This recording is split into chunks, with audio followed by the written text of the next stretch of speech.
আসসালামু আলাইকুম। আমি doctor Nazrana Fatema, homeopathic physician আর শিফা হোমিও সেন্টারের পক্ষ থেকে আপনাদের সবাইকে জানাচ্ছি আমার আন্তরিক অভিনন্দন। আশা করি সবাই ভালো আছেন।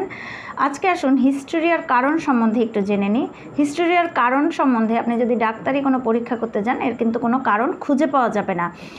হিস্টেরিয়ার কারণ সম্বন্ধে সিগমুন্ড ফ্রয়েডের মনোসমীক্ষণ তত্ত্ব অনুযায়ী মানব মন তিনটি স্তর নিয়ে গঠিত: সচেতন, প্রাক সচেতন ও অবচেতন।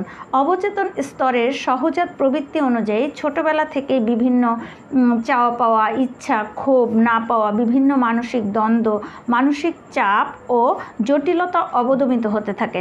এই অবদমনকারী মানসিক চাপ, দ্বন্দ্ব বা মানসিক যন্ত্রণাগুলো সচেতন মনে চলে আসে, যার বহিঃপ্রকাশ হয় বিভিন্ন শারীরিক উপসর্গের মাধ্যমে।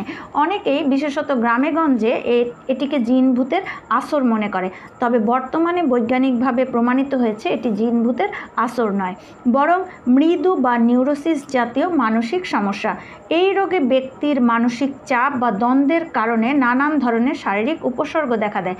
আমাদের হোমিওপ্যাথি যেহেতু বলছে যে হোমিওপ্যাথি মানুষের মনস্তত্ত্ব বিচার করেই ওষুধ দেয় এবং হোমিওপ্যাথিক ডাক্তাররা রোগীর চিকিৎসা করে, রোগের নয়। সেক্ষেত্রে যেহেতু আপনার হিস্টেরিয়ার কোনো কারণ খুঁজে পাওয়া যাবে না, কারণ নেই এর কোনো, সেক্ষেত্রে এই যে রোগীর যে লক্ষণগুলো, সে কখনো হাসে, কখনো কান্না করে, কখনো বমি করছে, কখনো গলায় কিছু আটকে যাচ্ছে, এই ক্ষেত্রে কিন্তু হোমিওপ্যাথিতে চমৎকার কিছু হিস্টেরিয়ার মেডিসিন রয়েছে।